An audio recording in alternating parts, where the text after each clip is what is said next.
Chapter 1. The Hamster Wheel and the Design Sprint. There is a quiet, persistent question that haunts the modern evening. It arrives when the laptop is finally closed, when the house settles into silence, or in the brief pause before sleep takes over. The question is simple but deeply unsettling. What did I actually do today? We live in an era where exhaustion is a given, where our calendars are completely full, and yet there is a profound disconnect between the motion of our days and the meaning of our days. We are constantly doing but rarely choosing what gets done. This is not a personal failure of willpower or discipline. It is the result of living by default. To understand where our hours vanish, we must first recognize the two massive invisible forces that dictate the rhythm of modern life. The first is the busy bandwagon. This is the culture of constant motion, the unspoken agreement that a full inbox and a packed schedule are the ultimate markers of importance and productivity. The busy bandwagon tells us that if we can just respond to a few more messages, attend one more meeting, and check off a few more superficial tasks, we will eventually catch up. But the finish line is a mirage. Productivity, in its conventional sense, is a trap. Becoming more efficient simply makes room for more demands to be piled upon our shoulders. The second force is the infinity pool. These are the endless, replenishing sources of digital content, the social feeds that never reach a bottom, the streaming services that automatically play the next episode, the news cycles that refresh with perpetual urgency. If the busy bandwagon exhausts us with obligation, the infinity pool paralyzes us with passive consumption. The moment the busy bandwagon slows down and we finally have a breath of free time, the exhaustion drives us straight into the infinity pool. We trade the stress of work for the numbness of the screen. Together, these two forces create a closed loop, a hamster wheel where we run tirelessly without ever moving forward toward the things that actually matter to us. Escaping this loop requires a fundamental shift in how we perceive technology and our own psychology. The tools that command our attention were not built maliciously, but they were designed deliberately. As individuals who spent years working inside the very technology companies that built these platforms, a sobering realization takes hold. The human brain is entirely outmatched by the sophisticated design of modern apps. Trying to rely solely on willpower to resist the pull of an infinity pool is a losing battle. The environment must be redesigned. We cannot wait for technology companies to give us our time back. We must actively reclaim it by changing the defaults of our daily environment. The blueprint for this reclamation was not born in a monastery, but in the fast-paced environment of the technology industry itself, through a process known as the design sprint. In a laboratory setting, a sprint forces a team to clear their schedules, isolate a single important problem, and dedicate an entire week of deep, uninterrupted focus to solving it. By stripping away the constant hum of emails and meetings, the sprint revealed a profound truth about human potential. When the defaults of distraction are removed and energy is pointed at a single target, the results are extraordinary. The feeling of time scarcity disappears. The question then becomes how to take the magic of that isolated laboratory and apply it to the chaos of everyday life. The answer is not to adopt a rigid minute-by-minute schedule, nor is it to renounce the modern world and live in a cabin in the woods. The solution is a flexible daily framework built on intention and experimentation. It requires shifting from a reactive posture, where the day happens to us, to a proactive stance where we design our days around what is truly important. This shift is accomplished through 4 distinct, repeatable steps. It begins by choosing a single focal point for the day, a way to anchor our attention before the world can divide it. It then requires building fortresses against distraction, manufacturing the deep focus necessary to execute that intention. It involves recognizing that the brain and the body are deeply connected, and that pure cognitive focus is impossible without biological energy. Finally, it demands a mindset of quiet observation, treating our own lives as an ongoing experiment where we observe what works, discard what fails, and continually refine our approach.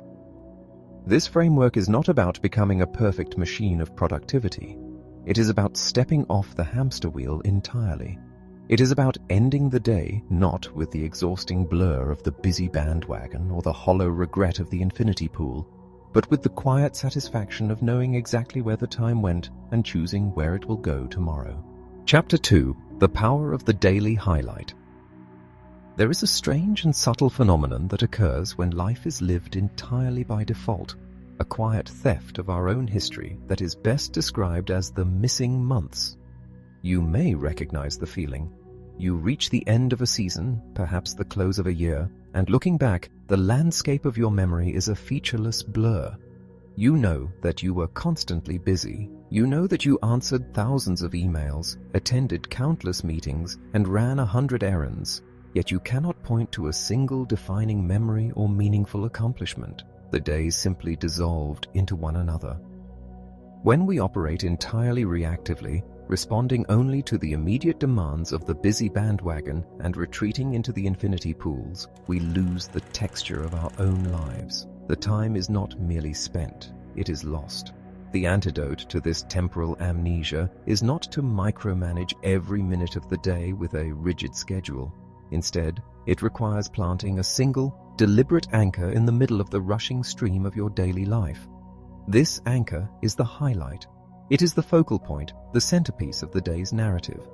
Asking yourself what you want your highlight to be is profoundly different from asking what you need to do today. A to-do list is a catalog of obligations, often written by other people, filled with tasks that drain your energy. A highlight, conversely, is an act of proactive ownership. It is the one thing that when you look back on the day, you will be glad you made time for.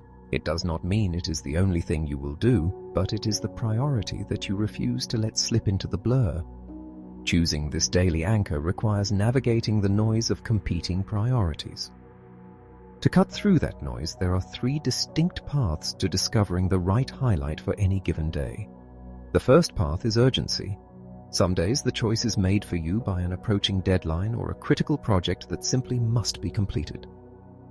This is the highlight of necessity, the task that, once finished, will remove a massive weight from your shoulders. The second path is satisfaction. This involves looking beyond the immediate fires that need to be put out and identifying the project or pursuit that will bring a deep sense of accomplishment. It is the creative endeavor, the strategic planning, or the personal goal that often gets pushed to tomorrow. The third path is joy. In a culture obsessed with optimization, we often forget that pleasure and human connection are valid and necessary uses of time. A highlight can absolutely be reading a book to your child, taking a long walk, or spending 2 uninterrupted hours with a friend. Joy is not a waste of time, it is a profound investment in human energy. Knowing which path to choose on any given morning is an exercise in trusting your intuition. The world will always readily supply you with urgent tasks, but your gut instinct is the only reliable compass for what will actually provide satisfaction or joy. This intuition, however, must be translated into tangible reality. A highlight that exists only in your mind is fragile, easily overwritten by the first incoming crisis. It must be written down. The simple physical act of putting pen to paper solidifies the intention. It takes the highlight out of the abstract realm of thought and places it into the physical world as a commitment to yourself.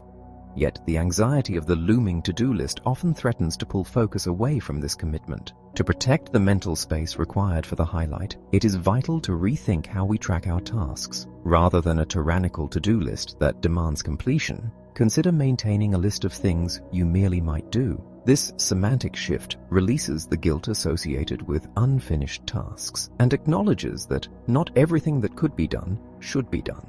When the sheer volume of potential projects becomes overwhelming, it is necessary to rank your life, ruthlessly identifying what truly matters at this specific moment in time. This might mean organizing your active priorities like pots on a stove, keeping only one major project on the front burner, one secondary project on the back burner, and forcing everything else off the heat entirely until space opens up. There will be days when the highlight is not a grand project, but rather a deliberate batching of small accumulated burdens. Clearing the deck of a dozen tiny, lingering tasks can be a tremendously satisfying focal point, freeing up cognitive space for the days to come. And there will inevitably be days when the best-laid plans fall apart, when the world intervenes, and the highlight is left untouched. When this happens, the most powerful tactic is simply to grant yourself the grace to try again. You can groundhog the day, taking yesterday's unmet intention and proudly making it today's highlight. Alternatively, A massive undertaking can be treated as a personal sprint, where the same large highlight is chosen day after day, building momentum through sustained, cumulative effort. Deciding what matters most is the critical first step in reclaiming the narrative of your life. But a clearly defined intention is vulnerable without a fortress to protect it.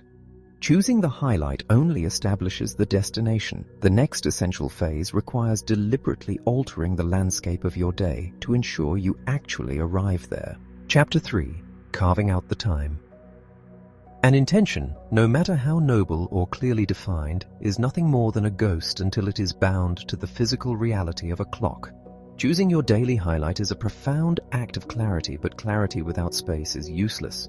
To bring that focal point into the real world, you must cross the bridge from knowing what you want to do to actually claiming the hours required to do it. This is where the quiet internal battle of intention meets the loud external reality of the calendar. A calendar is, fundamentally, a ledger of promises. We readily fill its grids with promises made to colleagues, to family, to society at large. Yet, when it comes to the promises we make to ourselves, the highlights that bring us joy, satisfaction, or necessary relief, we relegate them to the margins, hoping to find leftover minutes at the end of an exhausting day. To break this pattern, the highlight must be scheduled with the same uncompromising rigidity as a meeting with a vital client or a doctor's appointment. By physically placing the highlight onto the calendar, you are drawing a line in the sand. You are taking an abstract desire and giving it a concrete architecture in space and time. This practice of blocking out the calendar transforms a mere hope into a structural pillar of your day.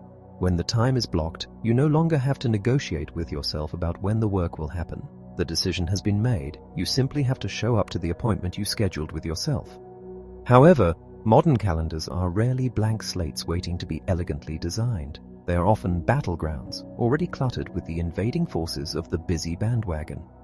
When you look at a week that is completely saturated with obligations, finding the space for a highlight requires aggressive landscaping. You must learn to bulldoze your calendar.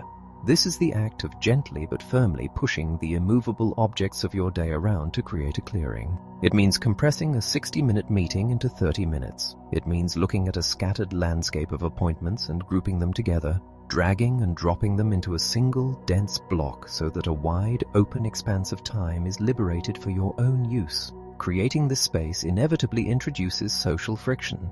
We are wired to be agreeable, to accommodate the requests of others, and to avoid the immediate awkward discomfort of declining an invitation. Because of this, we hand over our future time far too cheaply. Protecting the space for your highlight demands the cultivation of a difficult but essential skill: the ability to just say no. Saying no is not an act of hostility, it is an act of preservation. Every time you decline a low-priority request, you are silently saying yes to your highlight. And for those commitments that slipped through the cracks, the ones you agreed to weeks ago out of guilt or misplaced optimism, there is a radical alternative. You can flake. While cancelling plans is culturally frowned upon, the temporary guilt of backing out of a non-essential commitment is far lighter than the enduring resentment of letting your own life's priorities wither on the vine. Flake it until you make it. Reclaim the hour. Once the clearing is made, the day itself can be designed. Designing your day means looking at the waking hours not as a chaotic river you are merely trying to survive, but as a structured environment you control. This architecture often requires seeking refuge in the extreme margins of the day, the quiet hours where the world is asleep and the infinity pools are temporarily stagnant.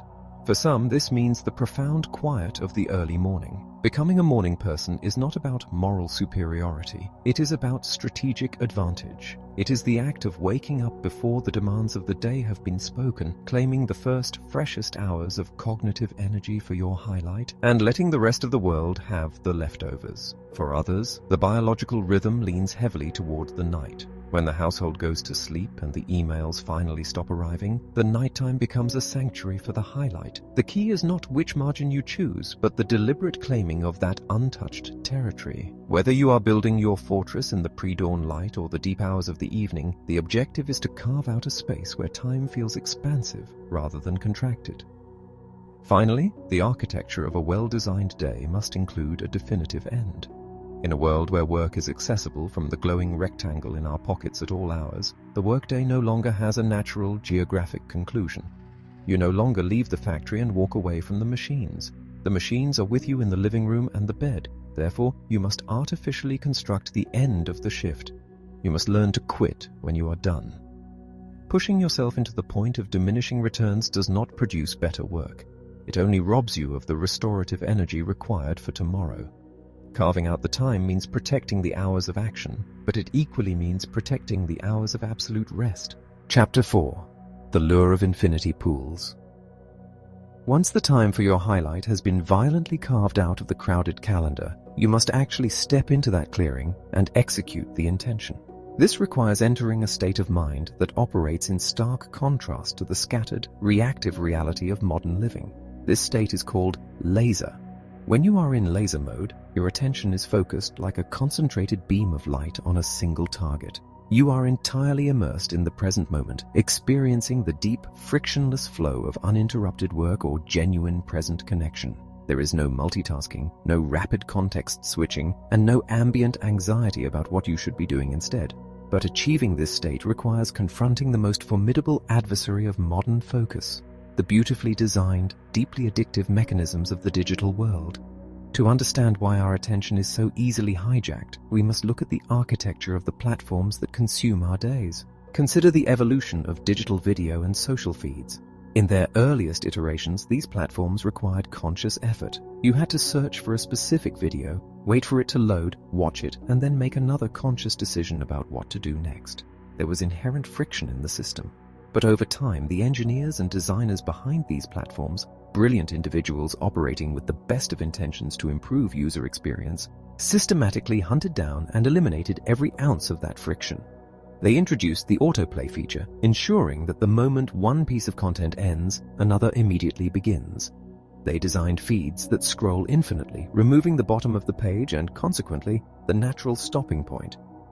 They transformed contained bodies of information into infinity pools, reservoirs of constantly refreshing, endlessly entertaining content that have no definitive end. The gravity of these infinity pools is not an accident. It is the result of applying profound psychological principles to software design. The primary mechanism at play is the concept of variable rewards. When you pull down to refresh a timeline, or when you click the icon to open your email, you are essentially pulling the lever of a slot machine. You do not know what you are going to get. It might be a highly stressful message from a colleague, a fascinating piece of breaking news, a message from an old friend, or absolutely nothing at all. This sheer unpredictability is intoxicating to the human brain. The intermittent delivery of a dopamine rush creates a compulsive loop that entirely bypasses the rational, forward-thinking parts of our minds. We check our devices not because we need to, but because we are neurologically compelled to see if the lever will deliver a reward this time. This compulsion is perhaps most insidious in our relationship with email. Email is the original, omnipresent infinity pool. It disguises itself as essential work, but fundamentally, an inbox is nothing more than a to-do list that anyone in the world can write on at any given moment. We cultivate a love affair with this inbox because checking it provides a false sense of accomplishment. We mistake the rapid sorting of other people's priorities for actual, meaningful progress on our own. When the friction of deep work, the work required for our highlight, becomes uncomfortable, the inbox offers a seductive, low-effort alternative. We dive into the infinity pool because it is infinitely easier than facing the blank page or the difficult conversation. When we find ourselves losing hours to these digital currents, our default reaction is almost always self-recrimination. We blame ourselves for lacking discipline. We tell ourselves that we simply need to try harder, that we need to summon more willpower to stay focused. This is a profound misunderstanding of the battlefield. When you rely on pure willpower to resist the pull of an infinity pool, you are pitting your individual, easily fatigued self-control against thousands of the smartest engineers in the world, who are backed by massive computing power and whose sole professional objective is to capture and hold your attention.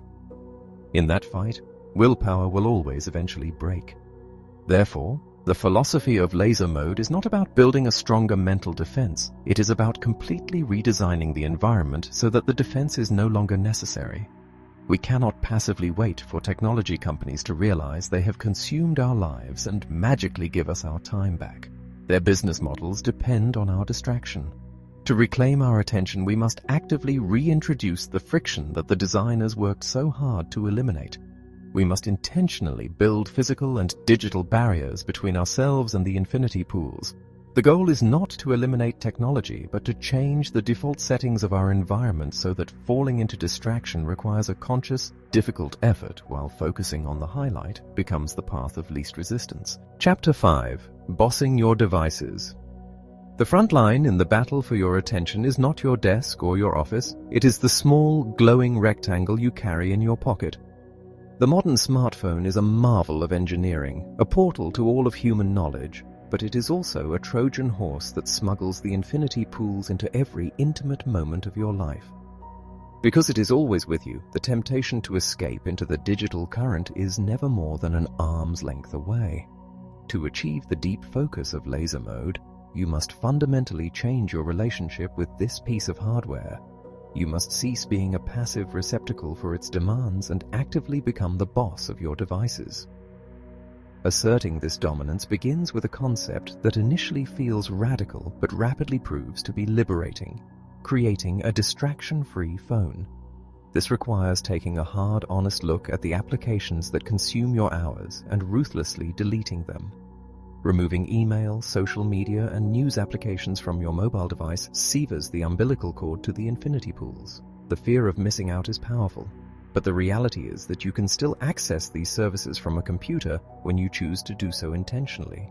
Stripping them from your phone transforms the device from a slot machine of constant, variable rewards back into a functional tool. If the idea of outright deletion is too extreme, the alternative is to engineer significant friction into the process of accessing these applications. The simplest way to do this is to log out of your accounts every single time you use them. When checking a feed requires manually typing in a complex password, the brief pause is often enough to break the automatic, compulsive loop of the habit. Furthermore, the auditory and visual assault of notifications must be dismantled entirely. Every ping, buzz, and red badge is a sophisticated psychological trigger designed to hijack your attention. Silence them all. Leave notifications active only for fundamental human-to-human communication like phone calls and direct text messages. By turning off the alerts for everything else, you ensure that you engage with the digital world on your schedule, not when a server demands it. The visual landscape of the phone itself must also be redesigned to encourage calm rather than compulsion. Consider clearing your home screen entirely. Move the essential utilitarian tools like maps, calendars, and ride-sharing applications to a secondary page, and banish any remaining infinity pools into obscure folders.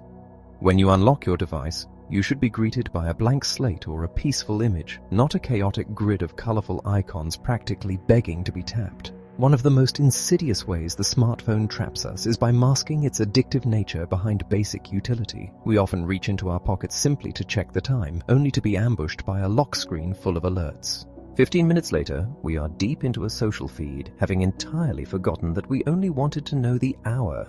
This phenomenon is a time crater, a small action that unexpectedly collapses into a massive loss of focus. The defense against this specific trap is an ancient piece of technology, the wristwatch. By moving the function of timekeeping away from the device of distraction, you close a major gateway to the infinity pools. Similarly, mastering your hardware sometimes means intentionally leaving it behind. The simple act of walking to the store, eating lunch, or sitting in a park without a phone in your pocket forces you to remain anchored in the physical present, breaking the tether of constant availability. This philosophy of intentional friction must also be applied to the architecture of your morning. The way you begin your day sets the cognitive trajectory for the hours that follow. For the vast majority of people, the very first action upon waking is the morning check-in, reaching blindly for the phone to review emails, headlines, and notifications before their feet even touch the floor.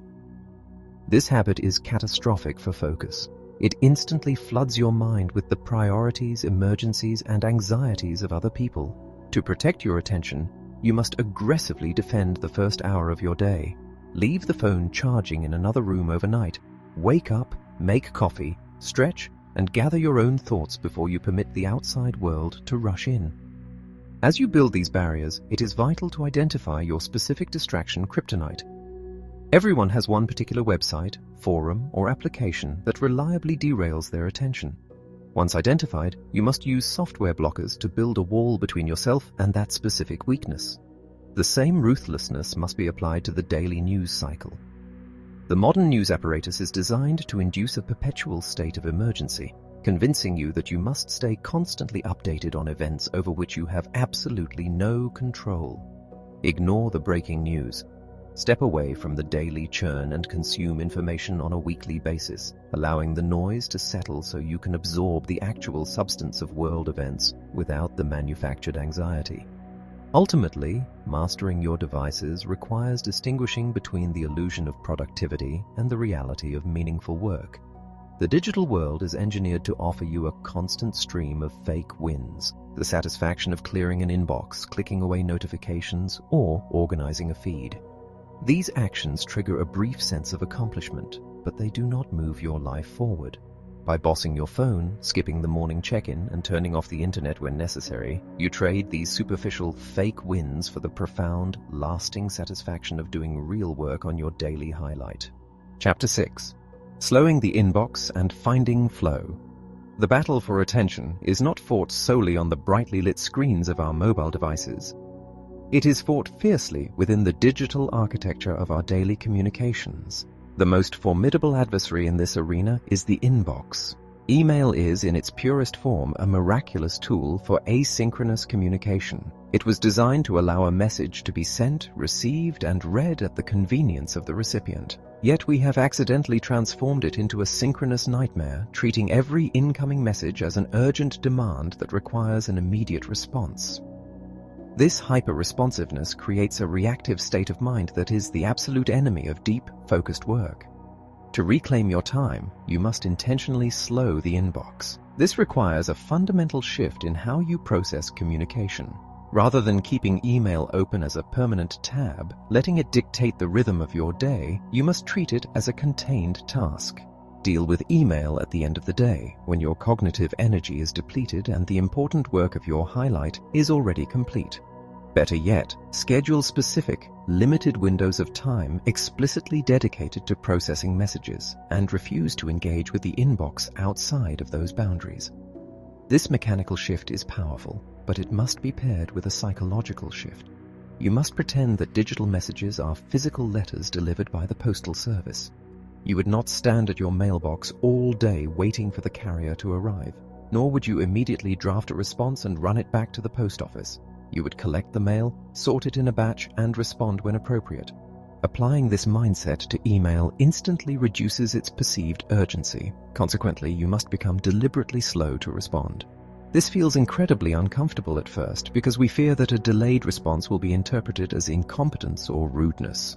In reality, being slow to respond is a quiet declaration of your priorities. It resets the expectations of the people around you, subtly teaching them that your immediate attention is not available on demand. For those who find themselves irresistibly pulled back to the inbox, even after setting these boundaries, more structural interventions are required. You can set up send-only email systems, allowing you to dispatch necessary information without being ambushed by the demands waiting in your incoming queue. When absolute focus is required, or when you are attempting to truly disconnect on a vacation, you must lock yourself out entirely, removing the accounts from your devices or temporarily changing passwords so that returning to the inbox requires an arduous effort. The philosophy of intentional friction must also be applied to the original analog infinity pool, the television. Long before the smartphone, television perfected the art of passive consumption. To reclaim the hours lost to the screen, the physical environment of your living space must be restructured. The television should not be the altar around which the living room is arranged. Move it to the corner, making it slightly less comfortable to stare at for hours. For a more profound shift, consider removing the television entirely and replacing it with a projector. A projector requires effort, lowering a screen, dimming the lights, waiting for the bulb to warm up. This transforms the act of watching from a mindless default into a deliberate, intentional event. Furthermore, dismantle the all-you-can-eat buffet of cable or massive streaming bundles. Go a la carte. Rent specific movies or buy individual seasons of a show. When every piece of content requires a conscious transaction, you naturally consume less and enjoy it more. Once you have successfully walled off the inbox and dismantled the passive draw of the television, you are faced with the silence of your own focus. This is where the actual work of the highlight begins. To enter the deep, immersive state of flow, you must physically and psychologically separate yourself from the world. Shut the door. It is the oldest and most effective productivity tactic in existence. If a closed door is not enough to spur action, invent a deadline. Artificial urgency, even when you know it is manufactured, forces the brain to stop procrastinating and start executing. When the highlight still feels too massive or intimidating, paralyzing your ability to begin, you must explode it. Break the monumental task into microscopic, easily achievable steps. Writing a book is impossible. Writing one paragraph is easy. Alongside this decomposition of the task, it is vital to make time tangible. Set a visible timer.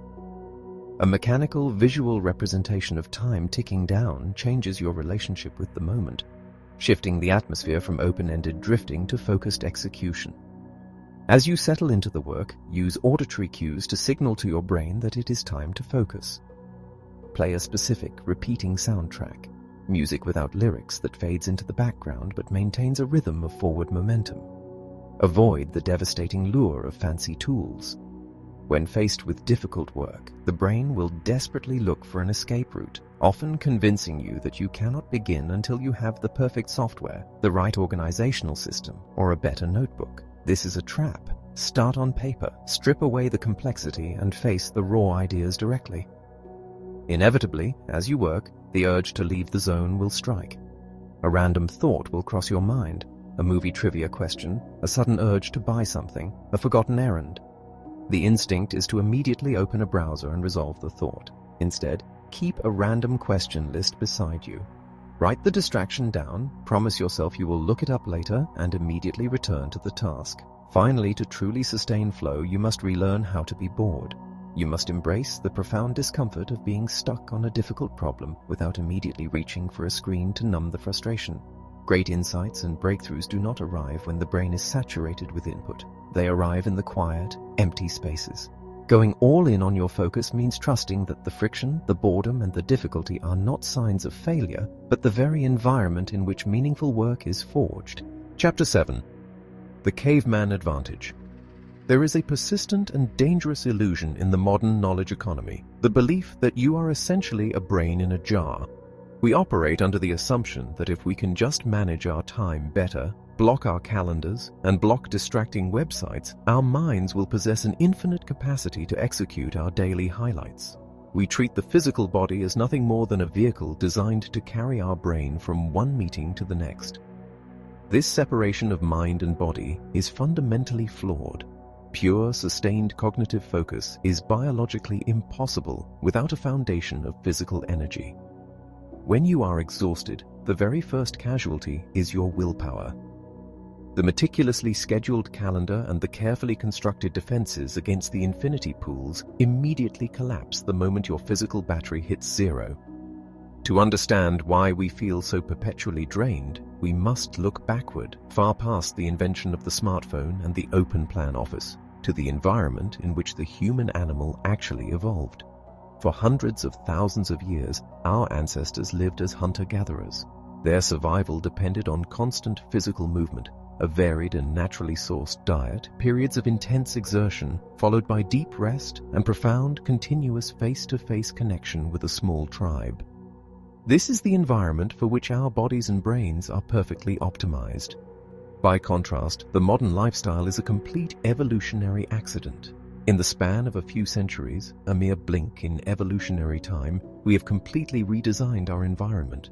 We have engineered movement out of our days entirely. We wake up in soft beds, sit in cars or trains to commute, sit in ergonomic chairs staring at glowing rectangles for 8 hours, and then return home to sit on comfortable couches staring at slightly larger rectangles. We consume highly processed foods that did not exist a century ago. We subject ourselves to a constant barrage of low-grade ambient stress from news alerts and overflowing inboxes, triggering the same biological fight-or-flight response our ancestors experienced when facing a saber-toothed tiger, but without any physical release. It is no wonder we are exhausted. We are running advanced prehistoric hardware in an entirely incompatible modern operating system. The solution is not to abandon civilization and return to the wilderness. The solution is to strategically act like a caveman within the context of your modern life. You must intentionally reintroduce the primal inputs that the human body requires to generate energy. By mimicking the baseline conditions of our evolutionary past, you can reboot your biology and fuel the cognitive focus required for your highlight. The first and most critical primal input is movement. Keep it moving. In our modern context, we have compartmentalized movement into a punishing activity called working out, an exhausting obligation that we try to cram into an hour at the gym, often failing because we are already too tired. This all-or-nothing approach is a trap. You do not need to be a hero. You do not need to train for a marathon or endure punishing cross-training sessions to build the energy required for a focused day. The evolutionary baseline was not an hour of agony on a treadmill. It was a lifestyle of continuous, moderate, functional movement. The most effective way to mimic this baseline is simply to pound the pavement. Walking is the fundamental human movement. It is not merely physical exercise, it is a cognitive tool. The rhythmic motion of walking clears the mind, reduces the ambient stress of the busy bandwagon, and subtly oxygenates the brain without the intense central nervous system fatigue caused by heavy lifting or sprinting. A 20-minute walk is often a far more effective cure for an afternoon slump than a second cup of coffee. Because the modern world is relentlessly optimized for convenience, reintroducing movement requires you to actively rebel against the environment. You must learn to intentionally inconvenience yourself. When faced with the choice between an elevator and the stairs, the caveman mindset demands you take the stairs. It means parking your car at the furthest end of the lot or getting off the train one stop early to force a walk. It means abandoning the delivery apps and walking to the restaurant to retrieve your food. These microscopic moments of manufactured friction accumulate over the course of the day, transforming a stagnant existence into a dynamic one. For the days when time is truly scarce and a long walk or a trip to the gym is genuinely impossible, the body still requires a biological signal to wake up. This is where you must deploy the super short workout. A sustained 7-minute routine of high-intensity bodyweight exercises like jumping jacks, push-ups, and squats is enough to dramatically spike the heart rate, flood the system with endorphins, and reboot your energy levels. It requires no equipment, barely any time, and can be done in the corner of an office or a living room. The objective is not to sculpt the perfect physique. The objective is simply to remind your body that it is alive. When the body is awake, the brain is energized, and the capacity to focus on your highlight is fully restored. Chapter 8. Fueling the Machine. Physical movement is the spark that ignites the engine of your biological energy, but the duration and quality of that energy depend entirely upon the fuel you put into the tank. In the modern world, eating has been stripped of its foundational purpose. It has become a matter of supreme convenience, emotional comfort, and relentless engineering by a food industry designed to prioritize shelf life and hyperpalatability over sustained human vitality.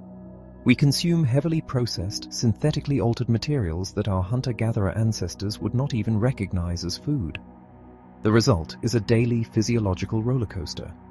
We consume refined carbohydrates and experience a sudden manic spike in blood sugar, followed inevitably by a devastating crash that leaves us cognitively impaired and desperately reaching for another quick fix.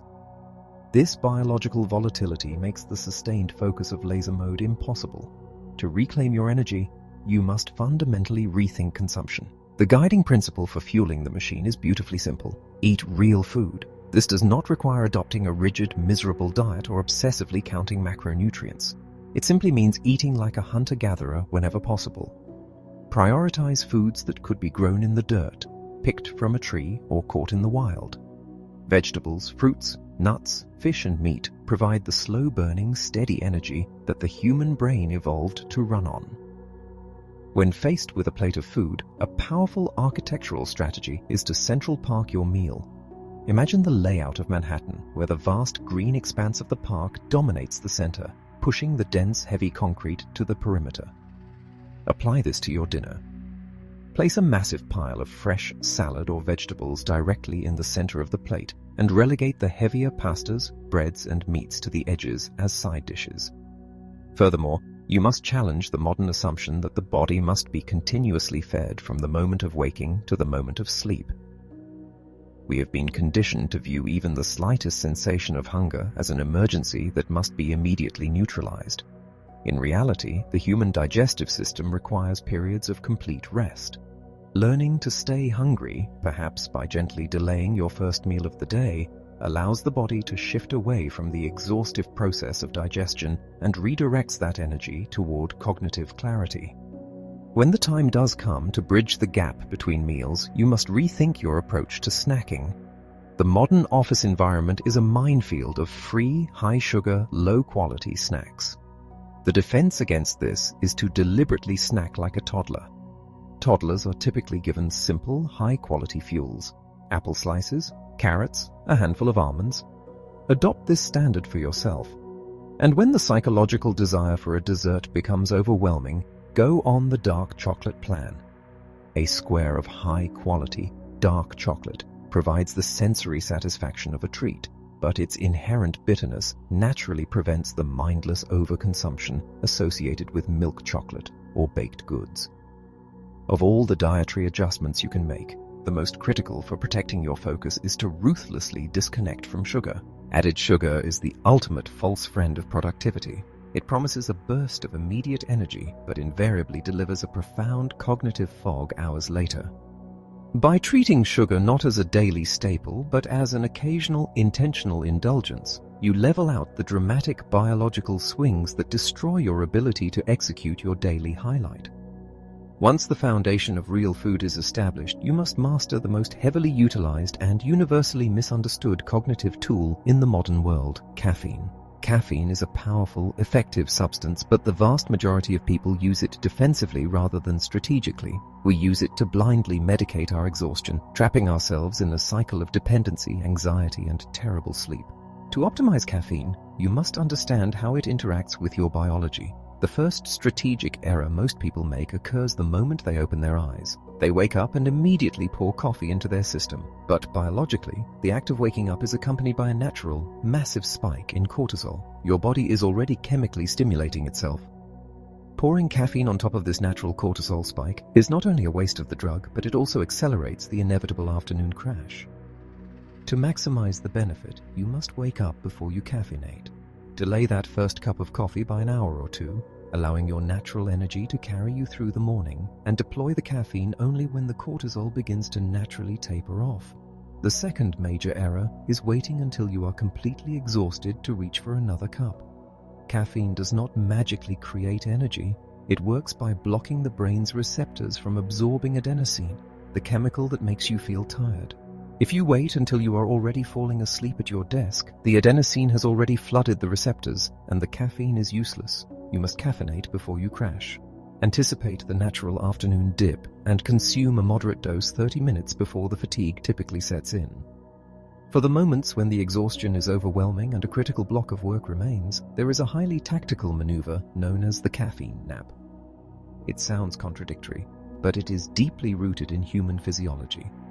You consume a cup of coffee, immediately lie down, and close your eyes for exactly 15 minutes.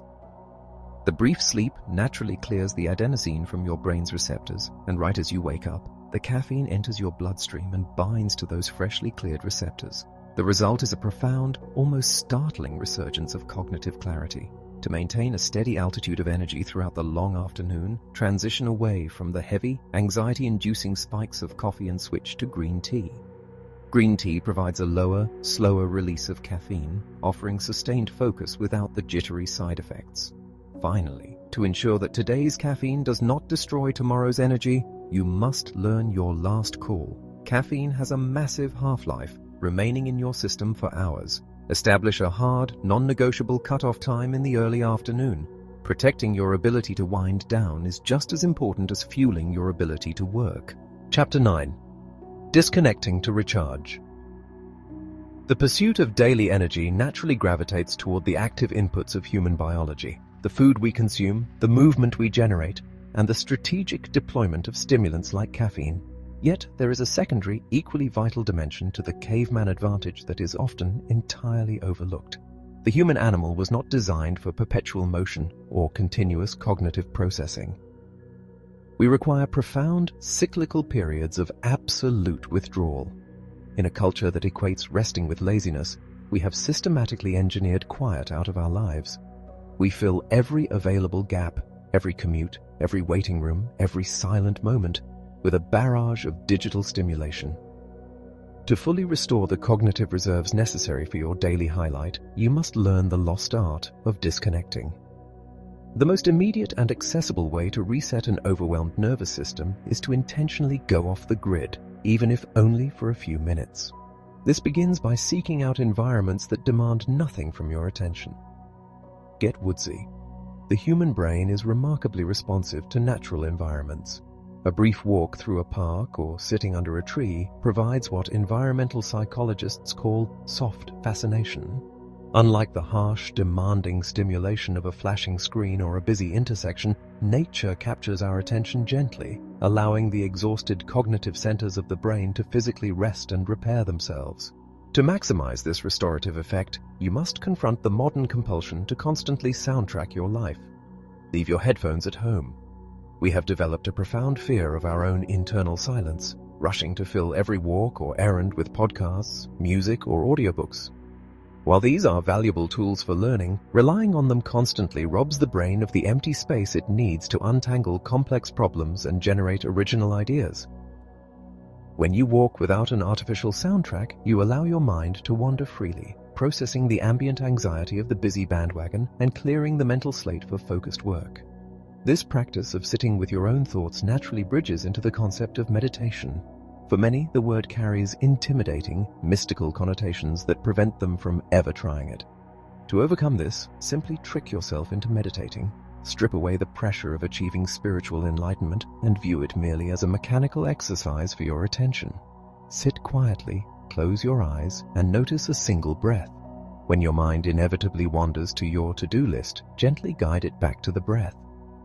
That act of noticing the distraction and returning to the focus is the entire point.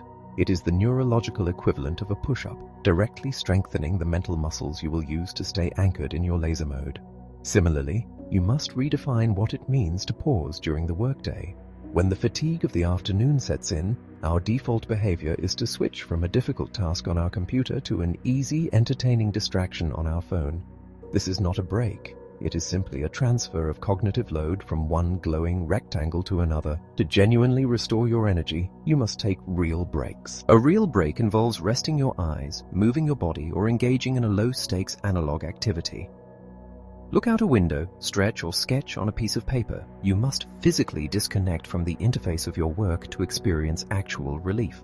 Beyond internal quiet and physical rest, the human animal requires a specific type of external connection to feel biologically secure. We evolved in close-knit communities, relying on shared vigilance and mutual support for survival.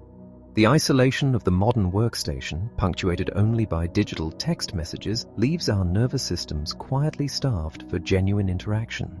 To restore this primal energy, you must make it personal. Spend time with your tribe. This means prioritizing face-to-face, voice-to-voice contact with the people who energize you. Have a real conversation. Furthermore, fiercely protect the ritual of the shared meal. Eat without screens. Reclaim the dining table as a sanctuary for human connection or peaceful solitude, refusing to let the infinity pools intrude upon the basic act of nourishment. Ultimately, all of these daytime strategies pale in comparison to the absolute foundation of human energy: sleep. Sleep is not a luxury, nor is it a negotiable biological function that can be hacked or minimized. It is the critical period where the brain physically clears out the toxic byproducts of daily cognition. To achieve the deep restorative rest your body craves, you must sleep in a cave. This means transforming your bedroom into an environment dedicated exclusively to rest. Make your bedroom an actual bedroom. Remove the television, banish the laptop, and charge the smartphone in another room. The glowing screens emit blue light that aggressively suppresses the production of melatonin, the hormone that signals to your body that it is time to sleep. To further support this natural rhythm, you must actively fake the sunset. In the hours leading up to sleep, begin turning off overhead lights and switching to dim, warm lamps. By artificially recreating the fading light of dusk, you trigger the biological cascade that prepares the brain for deep sleep. You must also fiercely protect the consistency of your rest. It is tempting to drastically alter your sleep schedule on the weekends, staying up late and sleeping in, but doing so forces your body to constantly readjust across different time zones. Do not jet lag yourself. Maintain a steady rhythm, waking up at roughly the same time every day to keep your biological clock perfectly calibrated. And when the fatigue of the day is simply too heavy, remember that the most successful, high-performing individuals throughout history have utilized the strategic power of a daytime rest. Sneak a nap. A 20-minute sleep in the early afternoon is a biological reset button, a profound act of self-preservation that pays massive dividends in evening energy. Caring for your own rest and recovery is often framed as selfish, but it is the exact opposite. You must put on your own oxygen mask first. You cannot show up for your family, your work, or your daily highlight if you are running on empty. Disconnecting is the necessary prerequisite for deeply and powerfully connecting with the things that matter most. Chapter 10. The Scientific Method of Life. The final and perhaps most crucial step in reclaiming your time is recognizing that reading about a framework is entirely different from living it.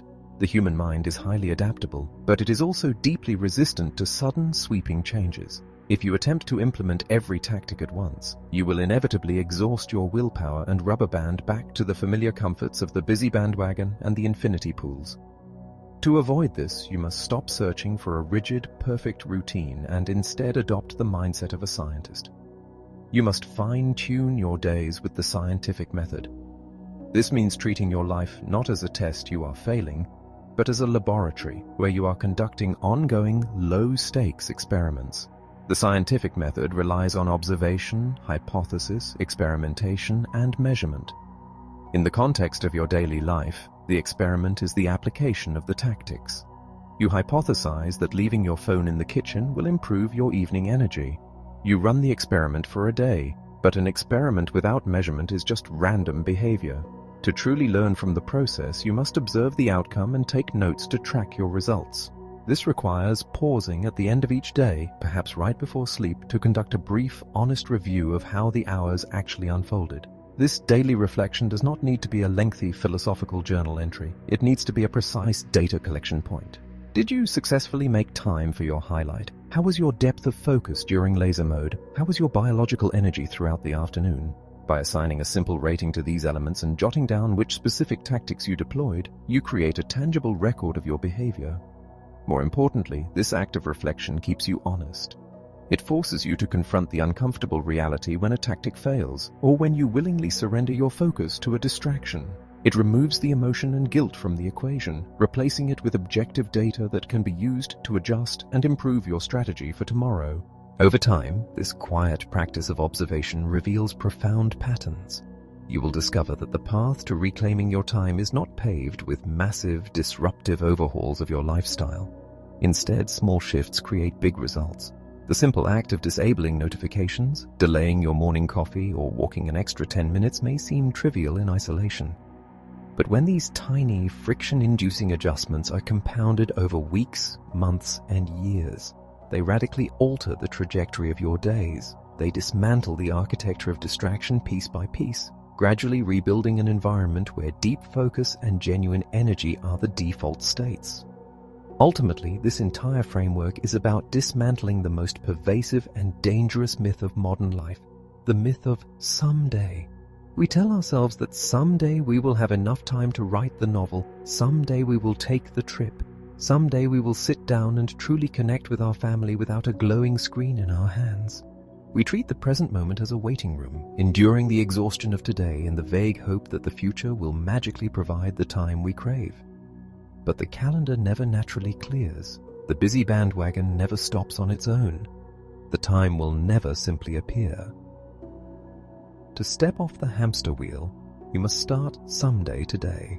You must look at the chaotic, imperfect reality of your current schedule and deliberately carve out a single hour to plant your flag. You must build your defenses, protect your energy, and do the work right now. Perfection is not required. You will have days where the infinity pools drag you under, where the energy fails, and the highlight goes untouched. When that happens, you simply observe the failure, adjust the experiment, and try again tomorrow. By embracing this everyday mindset, you stop letting life happen to you, and you finally begin to design the days you actually want to live.